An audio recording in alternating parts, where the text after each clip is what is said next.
Welcome to Gather Round Local Food, a week of online events where we've been hearing about how we can demonstrate rural community resilience by localising our food and also shape a green economic recovery after the devastating impacts of COVID by supporting our local farmers, food makers and craftspeople.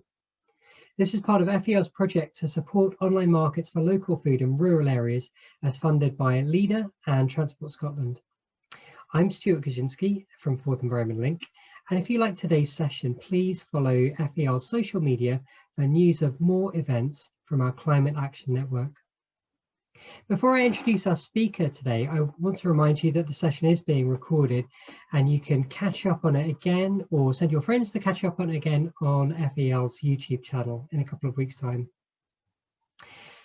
Today's talk grew out of an email that I received from one of the neighbour food hosts we've been working with.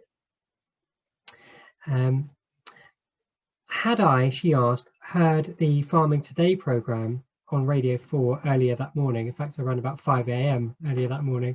Not being a morning person, it's safe to say I hadn't.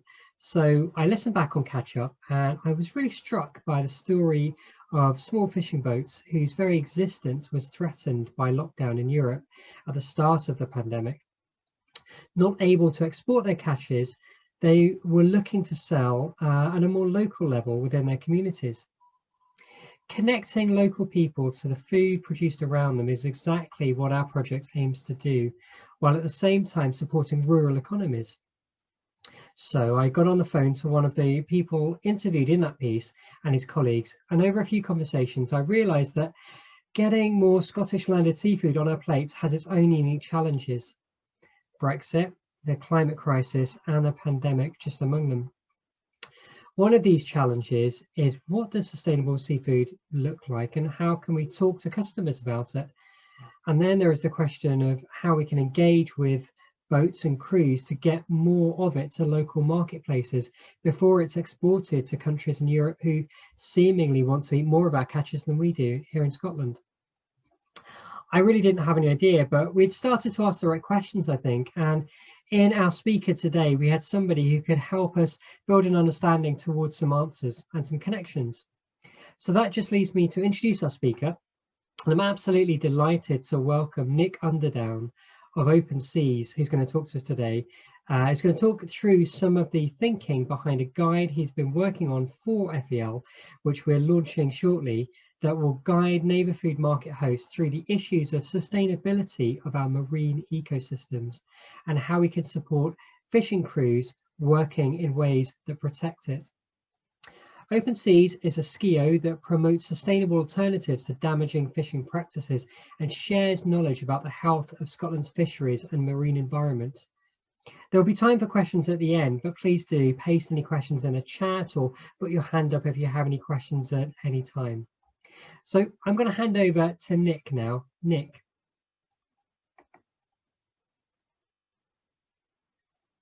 For how we do improve access to Scotland's seafood and how we do that and navigate that in a way that actually promotes sustainability as we do it. So Open Seas, we're a small organisation. We've just got 2 members of staff, hopefully 3 very shortly, in fact. And we were set up in 2015 with a really quite a kind of specific focus, which is to promote sustainable seafood and the protection of Scotland's marine environment and coastal marine environment. We really focus on fisheries. You know, there's lots of issues facing our marine environment, both globally and nationally, but we focus on the impacts of Scotland's fisheries because they are unfortunately quite significant. And we really do think that sustainability starts at home. You know, I think a lot of people think of you know, the decline in global fish stocks as a kind of international problem that something's quite remote from things that are going on here. But actually, you know, I think there's a kind of balance to be struck here in terms of what we focus on here. We can focus on the positives definitely about the amazing seafood that we do have.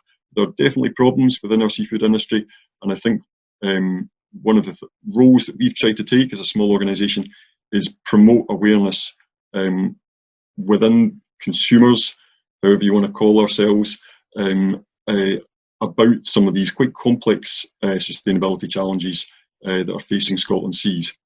So, I mean, it's just worth saying right at the outset, you know, Scotland's marine ecosystems are really under quite a lot of pressure and are facing, you know, basically routine and daily threats. You know, we have the health of fish stocks rely upon functioning marine ecosystems and habitats that carpet the seabed. These habitats are, just as we've seen on land, actually just in decline. You know, we have lost hectares of flame shell beds, many hectares of seagrass beds, literally in the last 10 years. And this is just after Scotland is trying to set up the kind of protections to actually manage these parts of our coastal waters. And yet, even with these marine protected areas, for example, that are in place, we actually are still seeing decline of habitats that fish rely upon to breed and thrive. So it's that kind of context that we're working in.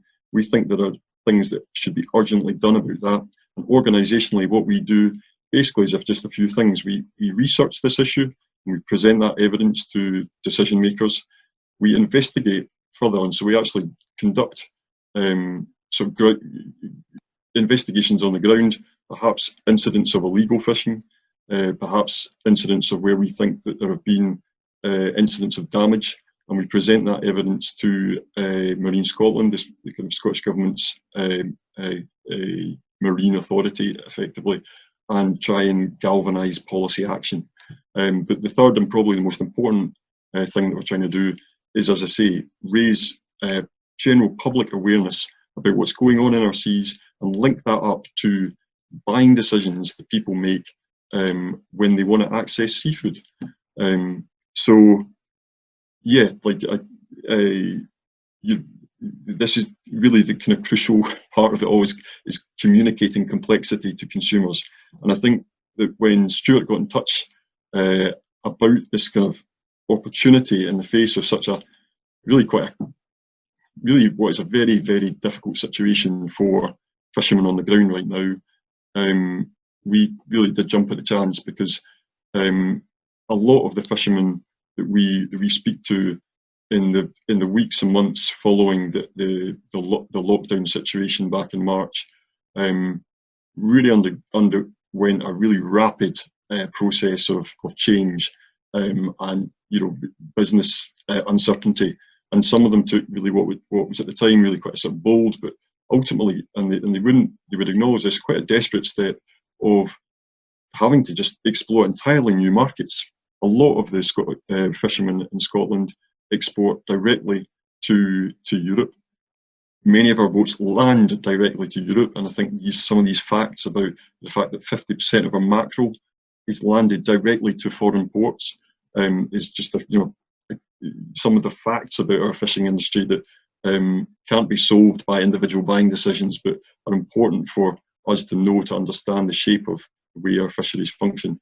But yeah, like the coastal fisheries, a lot of them export directly to Europe, and were then during lockdown finding that they wanted to access local markets and actually sell some of their catch direct to basically fellow members of their community very often.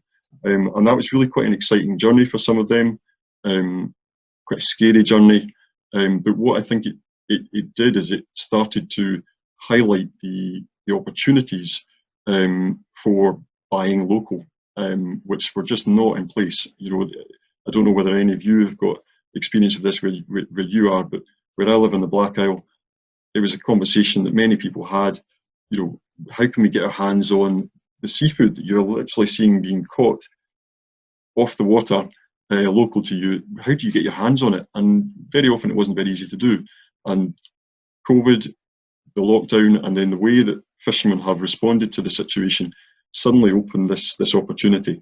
But COVID is obviously just one kind of bit of the context here, and I think that just the spread of local markets, the interest in local food, and tooling people up to make good buying decisions, and for the hosts of these markets to navigate the sustainability considerations when trying to develop relationships with producers, fishermen and fisher folk, as Stuart said, is just something that hasn't, I think, been done really that proactively. There's a lot of good information out there already. Seafish, for example, have produced a lot of good materials around sustainability, but a lot of it is about marketing to actually foreign markets. It's not actually looking about how to grow the domestic market for seafood and enable people to access the seafood.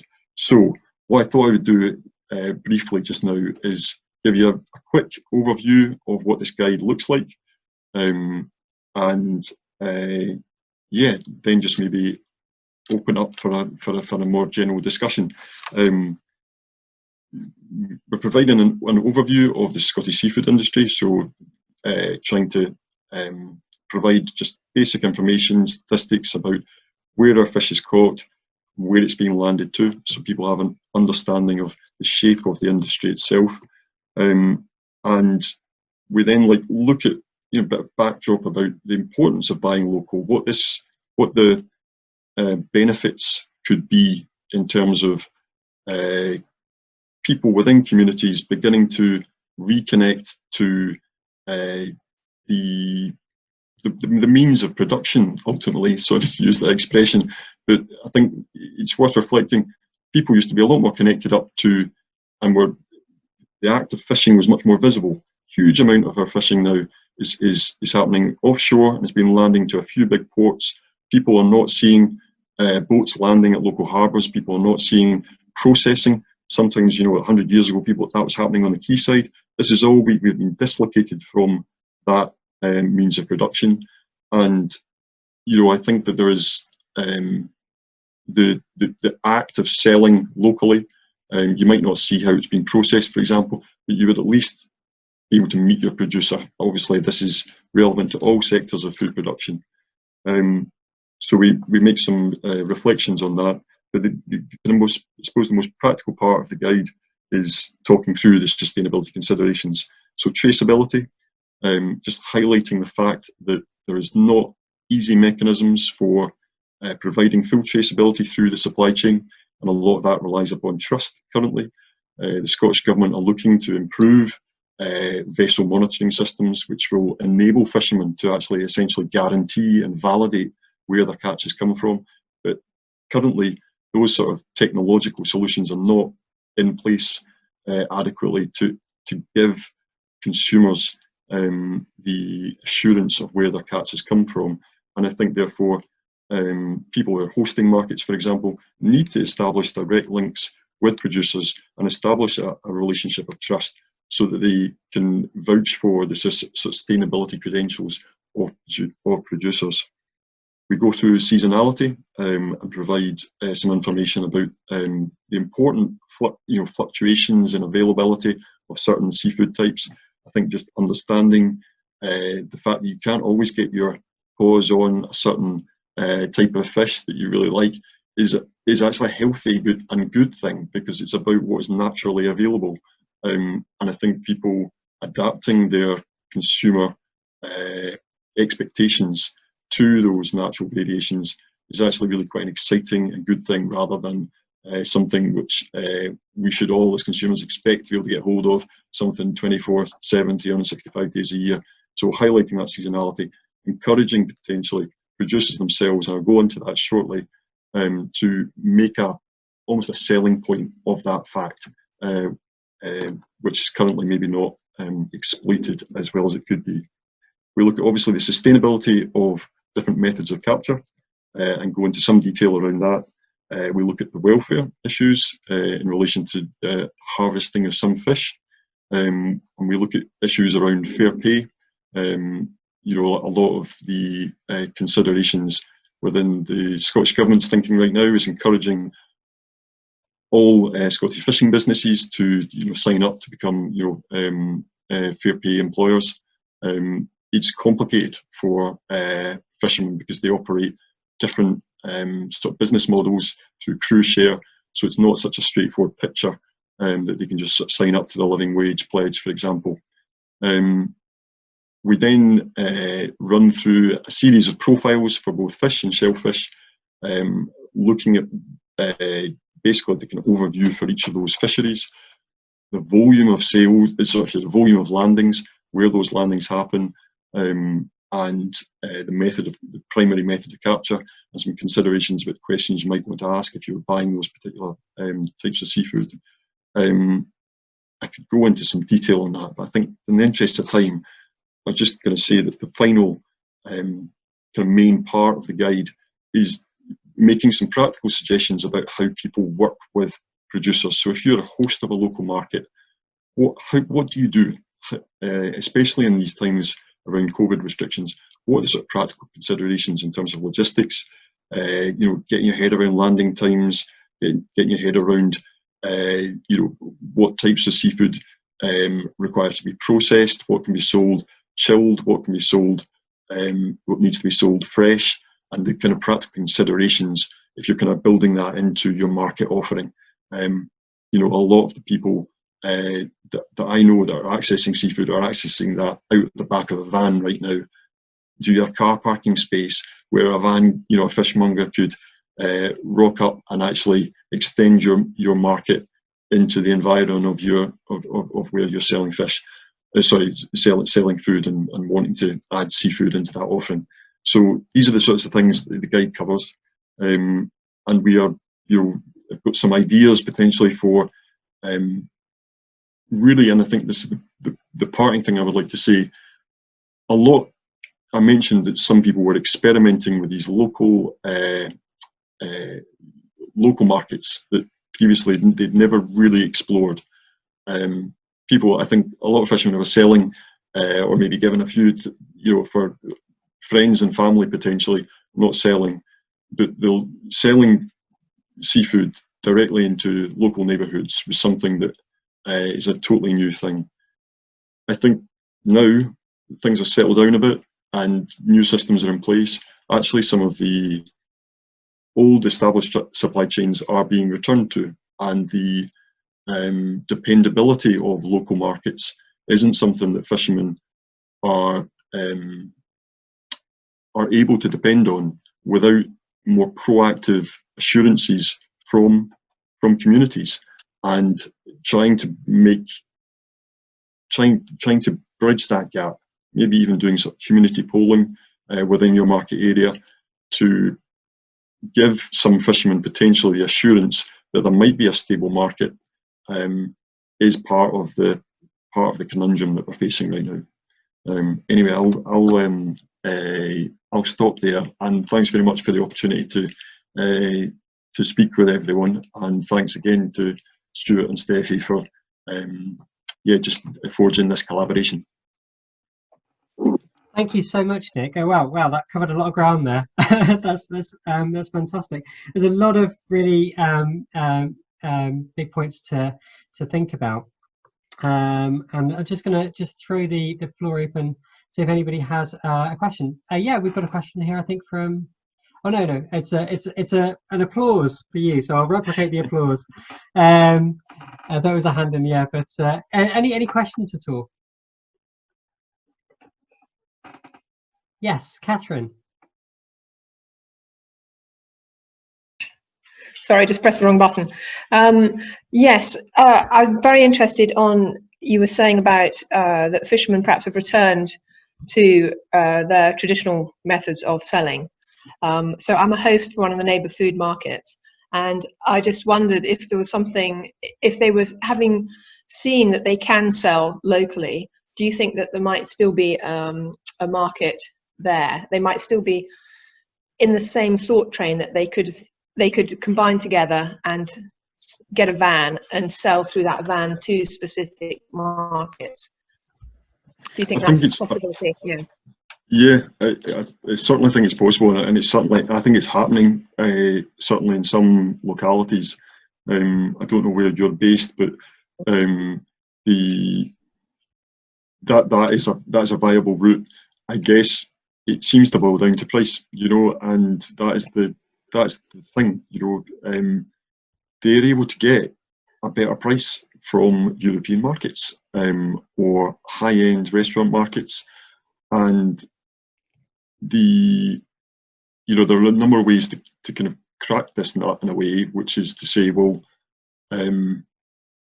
we can provide a stable community market. It might not be getting you the high prices, but it's going to be here, and it's going to be here through thick and thin, and you're always going to be able to access it and have that conversation. Knowing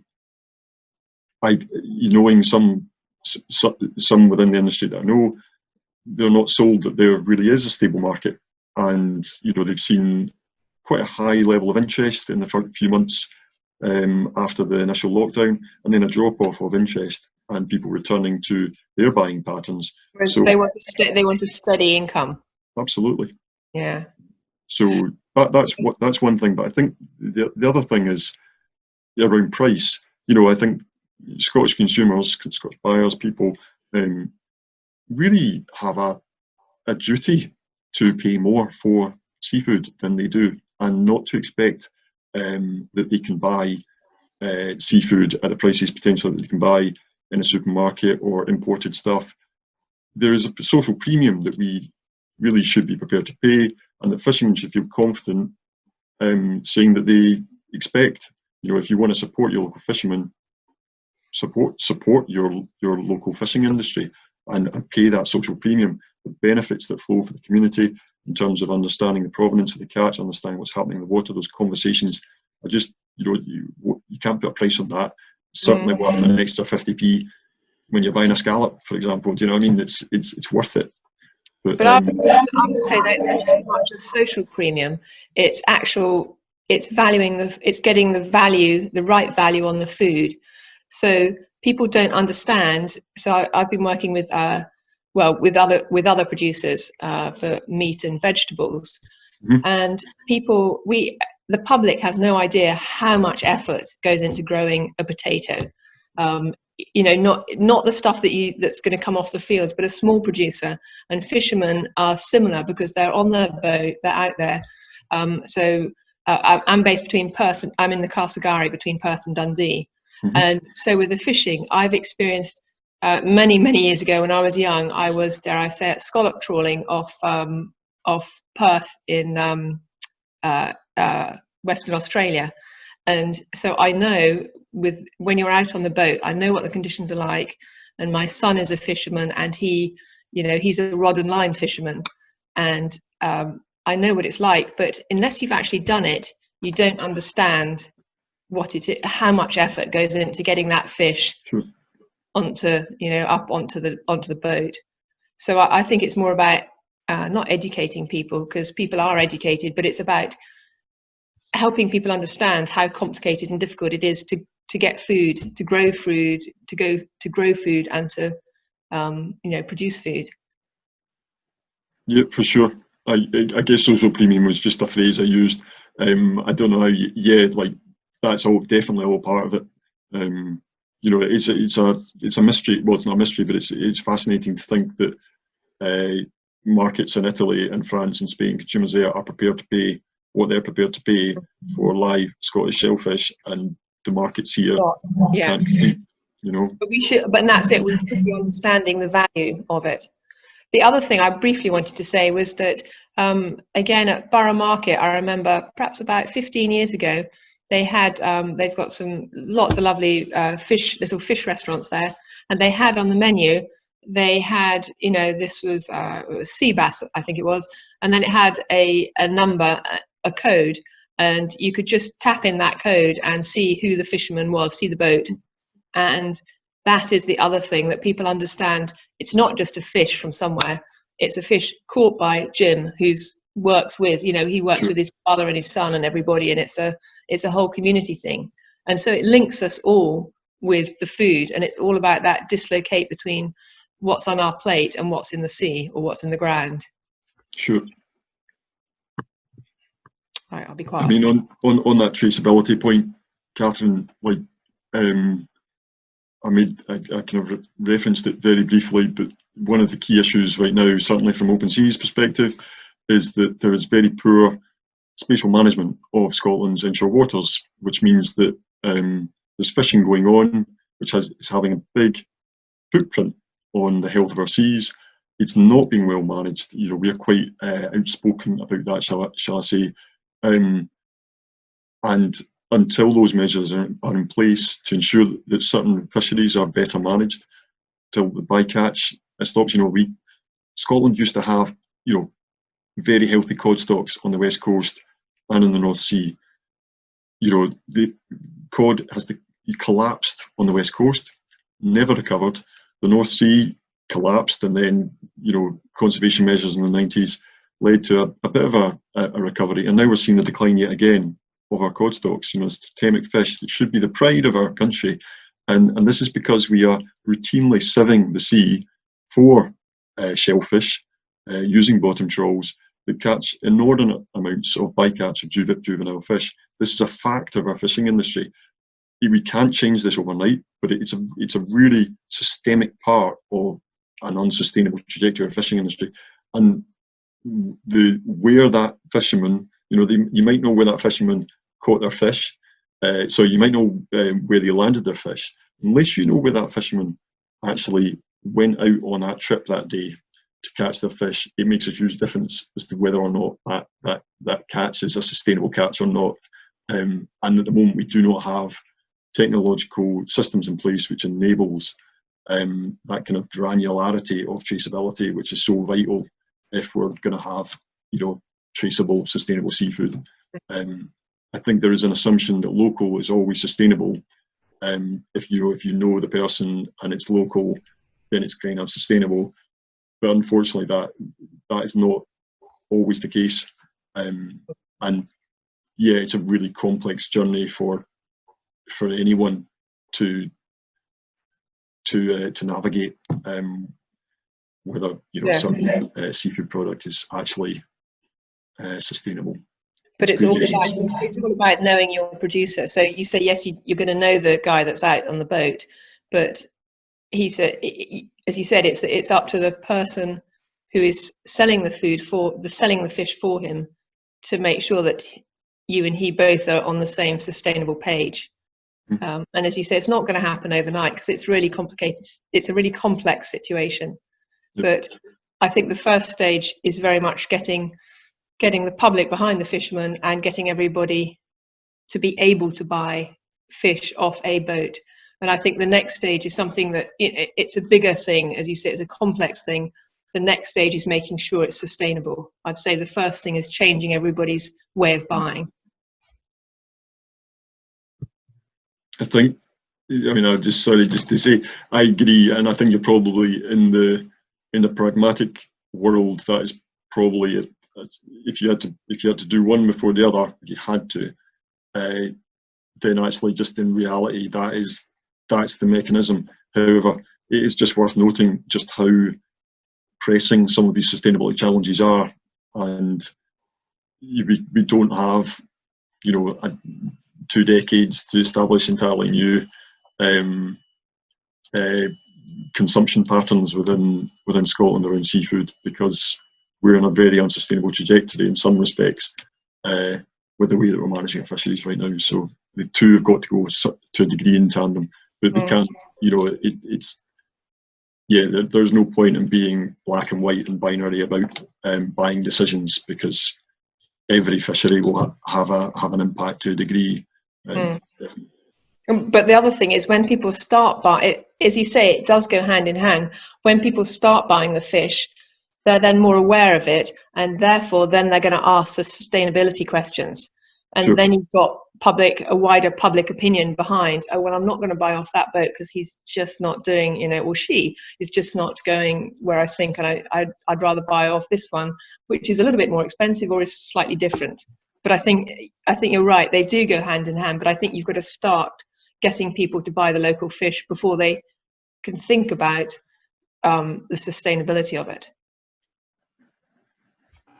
Can I jump in? I think we've heard some really important points there about connection, about just knowing about where our seafood is coming from, which is actually not so much different to just knowing where our food is coming from, full stop, and who's producing it, and that can create a massive change. Just becoming just knowing that person and being able to trust that person rather than a label or a write-up.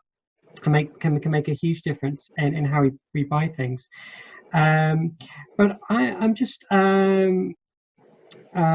I think the other point I think was really important was the kind of just brought me back to food in general was the idea of seasonality, and I think that's something that we kind of have lost connection with, but we're starting to get a connection back with on food that's produced on land. But I wonder how the awareness is of seasonality in our seas, and whether we should have. I'm just literally looking at a chart on my wall right now that has food in season, and it doesn't have any seafood on there. And I'm wondering if we can get kind of seafood just generally represented within our seasons as well.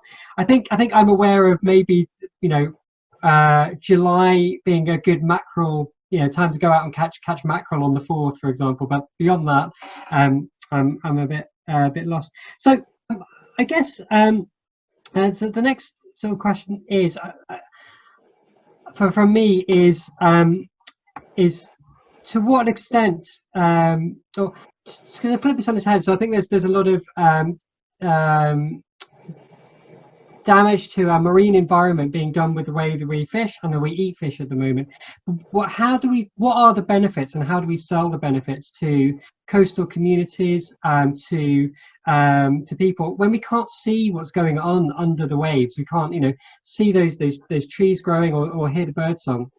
How do we sell those benefits to actually kind of changing the way we fish and the way we shop for fish? Is that a question for me or everyone? Or sorry, I'll take myself off me. Yeah, to yourself, Nick. I'm just wondering what benefits we see both in our coastal economies, within our well-being, within as well as our environment, in changing the way that we fish and that we eat fish. Are there benefits that we can sell? Like, this is an interesting question. I mean, I think there is definitely a relocalization agenda that that everyone can get behind. At multiple levels or different. So councils can invest in processing facilities if they. Let's start again here. I think the most fundamental thing I would say is revival of fish stocks, revival of fisheries that used to be vibrant, that are no longer vibrant. Cod is just the prime example, but it's just one of many. There used to be more fish, and they used to be landed, in a wider spread of ports around our country. Reviving fish stocks, looking after habitats, will revive fish stocks in time, and there will be more fish. There will actually be a more productive state in our oceans. So that's just a clear benefit. The trouble is, it's the short-term pain to get there, because it actually requires, some reasonably systemic transitions within the kind of the balance of our the management of our fisheries. But yeah, I mean, it's jobs, it's more abundance, more natural abundance, but jobs. There's some really good research done, commissioned by the Highland Fisheries Local Action Group and Highland Council, for example, that looked at what we could do to invest in local processing. It wasn't specifically commissioned to look at that, but it concluded that if you invest in local processing hubs to capture more value from fisheries where they're landed, rather than just taking them all, assuming that we take them all to Peterhead, for example, for processing and sale, then there are lots of multiplier benefits for local communities when we start doing that. So yeah, I think it's natural abundance and jobs. Those would be the benefits I would suggest, and connections, community connections between people.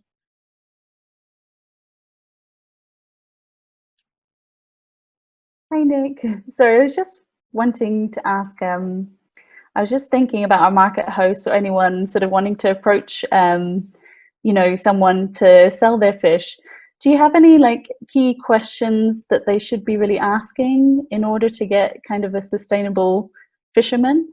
And are there kind of types of seafood that maybe they should avoid completely, or that you know are really seasonable, you know, that they can maybe rely on those being naturally a bit more sustainable? In short, yes. So that is actually one part of the guide, which is coming down the line. Which, yeah, that's one of the sections, which is just basically questions that you can ask, or suggested questions that market hosts can ask producers and suppliers.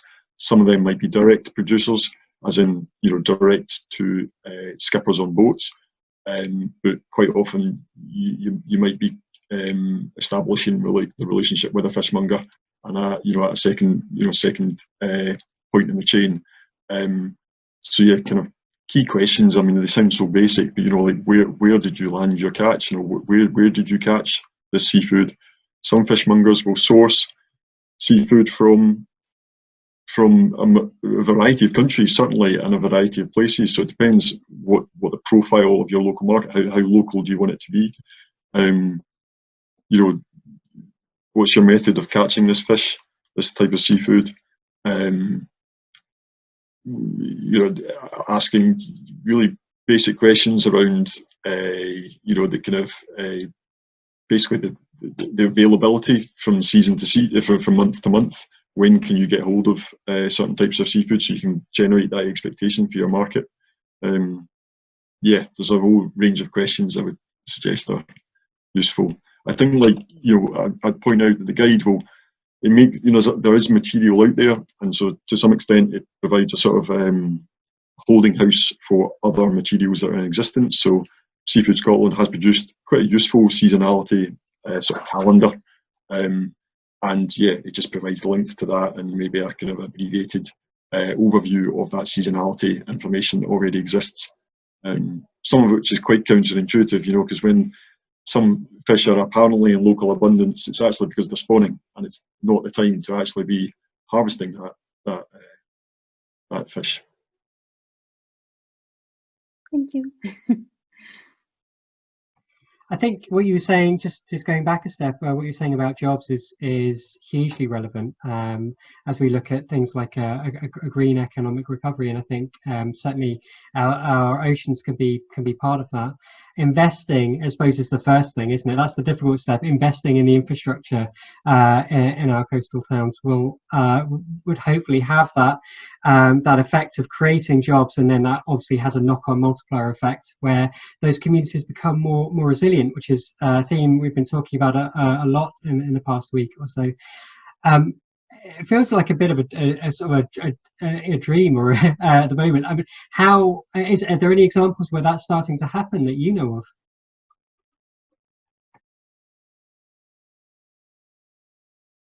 Sorry, Stuart, can you actually repeat that question? I missed the start of it. Just the examples of. Yeah, sorry. So I was just saying what you were saying about investing in coastal fisheries. That first step, so processing plants, for example, those create jobs. That has a knock-on effect in the local economy. There's more spend there. There's more vibrancy. Those places become more resilient, which is a key problem for many rural areas of Scotland. So I was wondering whether you'd seen any green shoots in that respect. Any examples, perhaps other places in the world where those communities are investing in their infrastructure, creating those jobs and seeing the benefits. So in short, no, although there is chat around it, but I don't pretend to have a kind of comprehensive overview of everything that's happening in all local authorities in Scotland. So it might be that there is work afoot, but I mean, quite a lot of the trajectory is, unfortunately, you know, declining continued consolidation. Some of the the processing capacity for langoustine, scampi has shut down, for example, down in the south of Scotland, and in the east a lot. There have been quite considerable closures of processing capacity in the last year or two. There's talk of resilience funding coming in. what that will fund is unclear. But yeah, the green shoots that we're aware of is that a number of the kind of smaller scale inshore coastal fleet that were selling, perhaps even just to, for example, like London markets, because ultimately live shellfish is quite a kind of premium product. They're finding that actually Scottish restaurants, for now, are actually stepping up and meeting quite a lot of the demand that they lost from the kind of the downturn after COVID. So that's been encouraging, but I don't know how long they're anticipating that will last. I know that certainly some businesses are looking to build that in now as part of their business strategy, which is great. Force of necessity, but it definitely promotes, a relocalization. I'm so sorry that I'm not static. I hope that you can hear me. Okay, can you hear me? I was just going to ask, when you were talking there, Nick, about I was thinking of the Ethical Shellfish Company and the West Coast, obviously, as an example of an organisation which has sort of stepped up to this challenge of looking at a new market base. And I was wondering, do you know if the customers that are clearly there, I live in Edinburgh, and I know that they're getting lots of customers from people that live nearby. Was that demand there, but they were just not able to respond to it because they were focused on their traditional markets? Or did that demand emerge because of the situation that we're sort of forced into now? I know that's probably not necessarily a question that you've got the answer to, but it's an interesting question. It is. Yeah, I mean, my hunch on that, and I don't know whether there has been any. I expect Seafish will have undertaken market research around that to understand whether or not there is a latent demand that has not been met to date. But my instincts are that demand has always existed, and it's been, just something that's been untapped, and that is primarily due to price and consumer willingness to pay. Yeah, because I was saying to Steffi, whenever I saw that Ethical Shellfish were delivering to Edinburgh, I got really excited, and I thought I'd better get people organised so that we can make sure, to put in a big order. And then when I went there with our sort of like 8 orders, we were like a drop in the ocean, which was brilliant to see. It was amazing. But they clearly had actually like an instant customer base. Yep. It was really encouraging. Yep. That's really interesting, and it's a fantastic positive example. And I guess it's a kind of example of where if you give people the choice, rather than necessarily kind of ask them abstractly, but if you just present the choice and put it right in front of them, they will often take it. I think we heard, it's a very, very different scenario, but we heard from some owners of zero waste shops earlier in the week. And one of the positives that they'd found is people within their community they didn't really expect to see coming into their shop were coming back time and time again because it was there and it was useful to them, and it was met with their criteria. If it hadn't have been there, they wouldn't have put their hands up and said, "Could we have this, please?" But because it was, they were using it and using it regularly. So I guess there's an argument for just creating these supply chains of ethical, sustainable seafood and trusting that the public will pick up on it. So it sounds as though one of the things that neighbour food markets can do is consult with their areas and sort of present the case for demand, and then seek out boats or cooperatives. I'm guessing where they can get that. So there's a little bit of work ahead, but starting the conversation, I think, and making the case for more sustainable seafood and the benefits it can have potentially on our coastal communities with regard to jobs if the demand is found to be there. is going to be a really positive move. So that wasn't really a question there. It was just a kind of a stream of consciousness. But one of the things that you started off by saying, Nick, that you were trying to present in the guide that's being worked on at the moment, was communicating complexity to consumers. There are multiple ways of doing that. So there are multiple ways of doing that.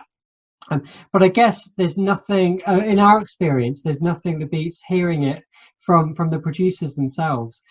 Are there ways we can follow and hear about, support fishing crews more currently, or can we dream up ways of that happening? I think we can definitely dream up ways for that happening. I think it's a really it's a good question in terms of like, well, where does that come from, or who instigates that? I think it's a two-way thing.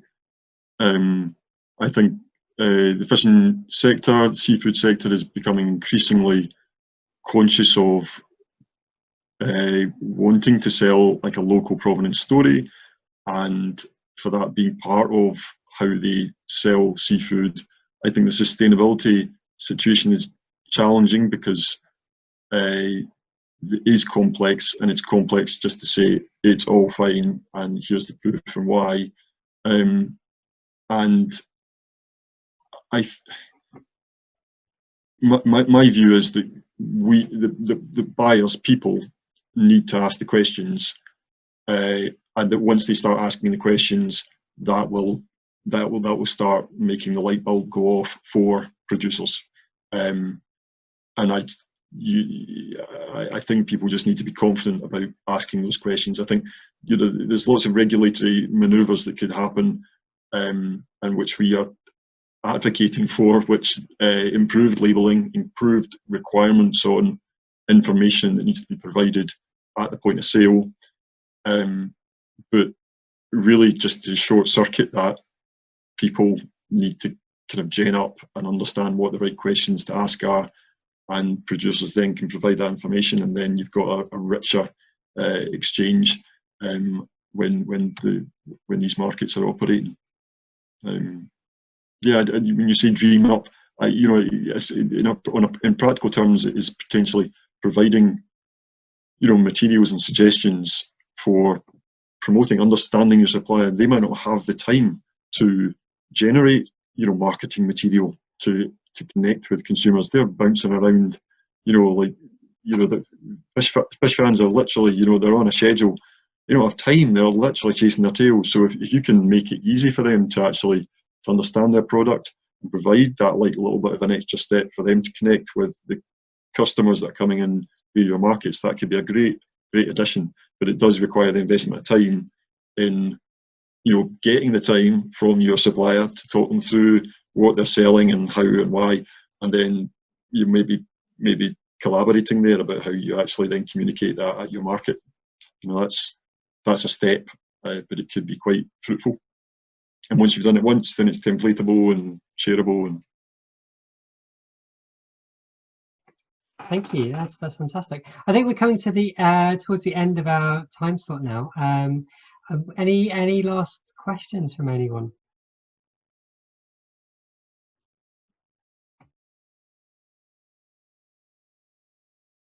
I don't have a question because I've got loads of questions. There's not just one. So I just want to say it was really great, really interesting, and it's also very interesting hearing how similar just trying to get that mental connection between the sea and the land. They are connected, and it's exactly the same things are going on the land as happening in the sea. Small producers are struggling with their meat and their sheep and their beef and eggs and everything, exactly the same as a fisherman is struggling. Small fisherman in his boat, it's exactly the same. So thanks very much. Yeah, echo that. Thank you very much, very much in time for your. Thank you very much for your time, Nick. It's been absolutely brilliant, and talking us through some of those complex issues and taking some of those big questions as well. I appreciate you don't have all the answers. If we did have all the answers, then it'd be great. but we've got some really really good first steps there that we can all kind of start to take on board and feel a bit more confident in moving forward with giving ourselves better seafood, or finding ways of feeding our families, but also feeding our communities better seafood, and seeing what knock-on effects that will have. So just a reminder that we will upload this talk to our YouTube channel, Forth Environment Link's YouTube channel, probably in a couple of weeks' time. And so do check that out there, and forward that on to anybody who may have missed it or you think might be interested. And look out for more events from our Gather Round Local Food week of events. I think our next one is this afternoon. Is that right, Steffi? Sorry, yes, it's over on the Neighbour Food Markets Facebook page, and we're talking with Middleway Drinks. They're a small producer in Forth Valley in Lomond, who make soft drinks from kefir. So we're going to hear about the nice benefits of kefir and about their business. So yes, please join 2:30.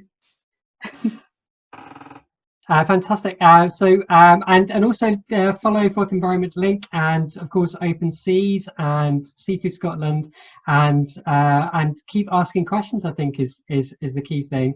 And once the guide is ready from Open Seas, we'll of course have that available from our Google Drive, from Forth Environment Link's Google Drive. If you don't currently have access to that but would like to look at that guide, just drop us an email at Forth Environment Link, and we'll get you a copy of it as well. So just leaves me to once again thank you all for coming today. Thank Nick for his time, and to say goodbye, and do keep eating locally as much as you can, and keep asking questions and connecting with where your food comes from. Nice to meet you all. Bye.